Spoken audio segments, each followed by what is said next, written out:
ولقد يسرنا القرآن للذكر فهل من مدكر আসসালামু আলাইকুম। দিনী মাদ্রাসা টিউটোরিয়ালে আপনাকে স্বাগতম। এই ভিডিওতে আমরা দেখব একজন ওস্তাদ তার স্টুডেন্টের স্ক্রিন শেয়ার করে লাইভ ক্লাসের মধ্যে কিভাবে স্টুডেন্টের মাধ্যমে অ্যাসাইনমেন্ট সাবমিট করিয়ে নেবেন এবং সেই অ্যাসাইনমেন্টে কিভাবে মার্কিং করবেন অথবা গ্রেডিং করবেন সেটা আমরা আজকে দেখব। তো এখানে আমি এই ভিডিওতে একটা ডেমো স্টুডেন্ট অ্যাকাউন্ট হিসেবে লগ ইন করেছি। তো চলুন আমরা আফটার স্কুল মাকতাবে ক্লিক করি, দেন এসেনশিয়াল স্টেজ 1। আমাদের এখানে কয়েকটা সেকশনে অ্যাসাইনমেন্ট রয়েছে, তবে প্রথম যে সেকশনটা রয়েছে সেটিতে আমি চলছি। এখানে কায়দা টেস্ট 1 এটি একটা অ্যাসাইনমেন্ট। তো আমি এই অ্যাসাইনমেন্টে ক্লিক করব। ক্লিক করার পর আমার এখানে এই পিডিএফে আমরা অলরেডি জানি কিভাবে এই পিডিএফ থেকে কিভাবে পড়ে আমাদের স্টুডেন্ট সেই অ্যাসাইনমেন্টটি সাবমিট করবে। তো আমি এটাতে যাচ্ছি না, আমি শুধুমাত্র আপনাদেরকে দেখানোর জন্যে কিছু ডেমো সাবমিশন করব। তো আমাদের এখানে আসার পরে আমাদের এখানে যে অ্যাড সাবমিশন বাটনটি আছে এখানে ক্লিক করতে হবে। অ্যাড সাবমিশন বাটনে ক্লিক করার পর আমাদের এরকম একটা ইন্টারফেস আসবে, এই পেজটি আসবে। এই পেজের মধ্যে যেহেতু আমরা স্টুডেন্টের কাছ থেকে একটা অডিও রেকর্ডিং সাবমিশন করব অ্যাসাইনমেন্ট হিসাবে, সেক্ষেত্রে আমরা এখানে যে ফরম্যাটটা সিলেক্ট করব সেটি হলো এই যে এখানে একটা মাইক্রোফোন রেকর্ড অডিও লেখা আসছে, আমরা এটাতে ক্লিক করব। তো এখানে ক্লিক করার পর যে অপশনটি আসবে এখানে দেখা যাচ্ছে স্টার্ট রেকর্ডিং। তো আমরা স্টার্ট রেকর্ডিংয়ে যদি ক্লিক করি, এখানে স্টার্ট রেকর্ডিং ক্লিক করার পর একজন স্টুডেন্ট এখানে যা কিছু রেকর্ড করতে হবে সেটি বলবে। বলা শেষ হয়ে গেলে স্টপ রেকর্ডিং যে অপশনটি রয়েছে সেখানে আবার ক্লিক করবে। যদি কোনো ধরনের ভুল হয়ে থাকে সেক্ষেত্রে এখানে রেকর্ড অ্যাগেন এখানে ক্লিক করলে আবার নতুন করে রেকর্ড করা যাবে। তো আমি আপাতত এটাতে ক্লিক করছি না, আমি সাবমিট করার জন্য যেটা করতে হবে সেটা হলো অ্যাটাচ রেকর্ডিং। আমি এখানে ক্লিক করলাম। তো এখানে দেখা যাচ্ছে আমার সাবমিশনটা অলরেডি চলে আসছে, কিন্তু এখনও পুরোপুরি সাবমিশনটা সাবমিট হয়নি। আমাকে সাবমিশনটা পুরোপুরি সাবমিট করতে হলে আমাকে সেভ চেঞ্জেস যে অপশনটি রয়েছে এখানে ক্লিক করতে হবে।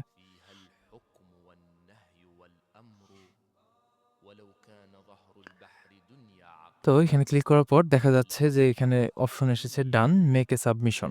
এই বিষয়টি আমার সাবমিশন হয়ে গিয়েছে। এখানে লেখা দেখা যাচ্ছে submission status submitted for grading. তার মানে আমার যে সাবমিশনটি রয়েছে এটা অলরেডি সাবমিট হয়ে গিয়েছে। তাছাড়াও এখানে আমার যদি নোটিফিকেশন অপশনটি রয়েছে এখানেও যদি আমি ক্লিক করি, আমার এখানেও দেখা যাচ্ছে যে অ্যাসাইনমেন্ট সাবমিশন কনফার্মেশন কায়দা টেস্ট 1। তার মানে আমি কায়দা টেস্ট 1-এর যে অ্যাসাইনমেন্টটা রয়েছে এটা আমি সাবমিট করে ফেলেছি। তো এতটুকুই। তবে এখানে দেখার আরেকটি বিষয় রয়েছে, সেটি হলো আমার কোনো কারণে যদি সাবমিশনটা ভুল হয়ে থাকে সেক্ষেত্রে আমি এখানে এডিট সাবমিশনে গিয়ে আবার সেই সাবমিশনটা করতে পারবো। তো আমি এডিট সাবমিশনে ক্লিক করছি। ক্লিক করার পর দেখা যাচ্ছে আমার এই সাবমিশনটা এখানে চলে আসছে। তো আমি এখানে সাবমিশনটা যদি ক্লিক করি, ক্লিক করার পর আমার যখন সিলেক্ট হয়ে যাবে তখন আমার কিবোর্ডের ব্যাক স্পেস চাপ দিয়ে আমি এটা ডিলিট করে ফেলতে পারবো। তো ব্যাক স্পেস চাপ দিয়ে আমি এটা ডিলিট করে দিচ্ছি। দেখুন এটা ডিলিট হয়ে গেল। তো এরপরে যখন আমি নতুন করে আবার রেকর্ডিং করব সেক্ষেত্রে প্রসেসটা একদম সেম। আমি রেকর্ড অডিও অপশনে যাব, যাওয়ার পরে স্টার্ট রেকর্ডিং করব। এভাবে স্টার্ট রেকর্ডিং করার পর রেকর্ডিং যখন পুরোটা হয়ে যাবে দেন আমি স্টপ রেকর্ডিং করে অ্যাটাচ রেকর্ডিং করে দেব। ঠিক এভাবে আবার সেভ চেঞ্জেস করে দেব। আশা করি এটা বুঝতে পেরেছি। তো যেহেতু আমাদের সাবমিশনটি এখন হয়ে গেছে, চলুন আমরা এখন ওস্তাদের পেজ থেকে লগ ইন করবো। দেন ওস্তাদের পেজ থেকে কিভাবে এটা দেখা যাচ্ছে এবং ওস্তাদ কিভাবে সাবমিশন করবে আমরা সেটা দেখব। আমরা এখানে ওস্তাদের অ্যাকাউন্ট দিয়ে লগ ইন করেছি। অ্যাকচুয়ালি যেই স্টুডেন্ট যে ওস্তাদের আন্ডারে পড়াশোনা করছে তো সেই ওস্তাদের কোর্সেই আমরা লগ ইন করেছি। তো এখানে লগ ইন করার পর ওস্তাদ আসলে কীভাবে বুঝবে যে তার স্টুডেন্ট অ্যাসাইনমেন্ট সাবমিট করেছে? যদিও বা ওস্তাদ নিজে থেকে দিক নির্দেশনা দিয়ে সেটা সাবমিট করিয়ে নেবেন, তবুও এখানে যে নোটিফিকেশনটা রয়েছে এখানে যদি আমরা ক্লিক করি এখানে দেখা যাবে যে student has update their submission for assignment কায়দা টেস্ট 1। তো আমরা চাইলে এখান থেকেও যেতে পারি। আমরা যদি এখানে ক্লিক করি, আমাদেরকে এখানে নিয়ে এসেছে। নিয়ে আসার পরে আমরা যদি সাবমিশনে ক্লিক করি,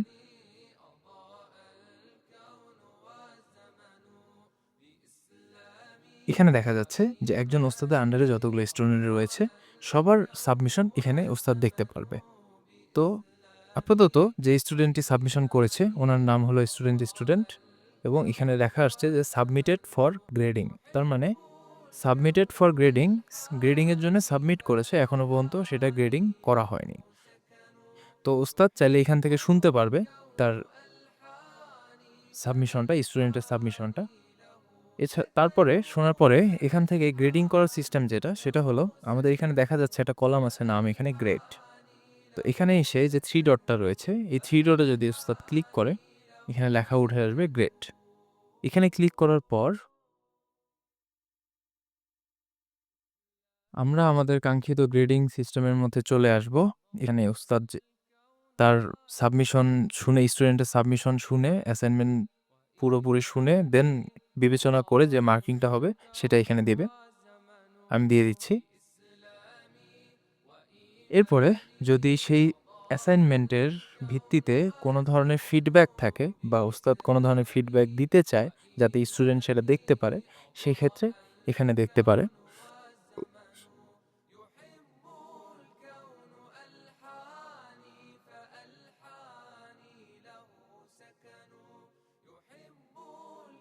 এরপরে এটা যখন সব কিছু হয়ে গেল, আমরা গ্রেডিং করে ফেললাম, আমরা ফিডব্যাক দিয়ে ফেললাম। এরপরে যখন আমরা এটা সাবমিট করব তখন এখানে দেখা যাচ্ছে সেভ চেঞ্জেস। আমরা এই জায়গাতে ক্লিক করব।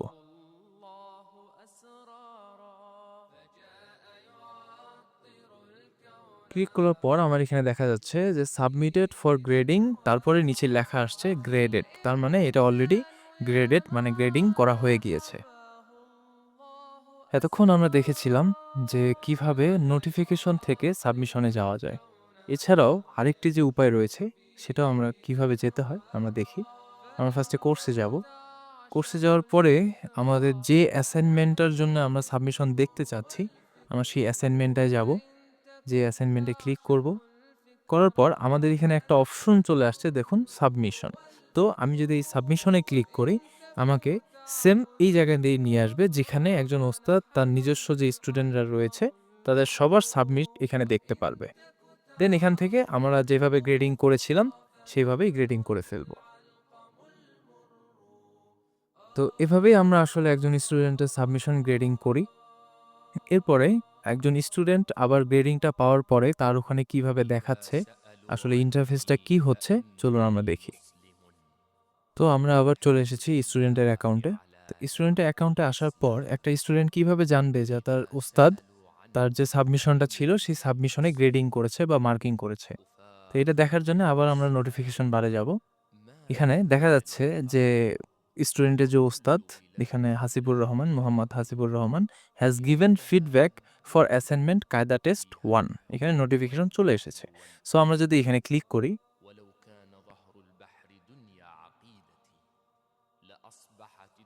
ক্লিক করার পর এতক্ষণ আমরা যখন সাবমিট করেছিলাম তখন শুধুমাত্র এটা ছিল যে মেক এ সাবমিশন, এই জিনিসটা ডান ছিল। বাট এখন দেখা যাচ্ছে যে রিসিভ এ গ্রেড এবং রিসিভ এ পাসিং গ্রেড, মানে আমাদের যে কন্ডিশনগুলো ছিল সবগুলো এখানে ফুলফিল হয়েছে।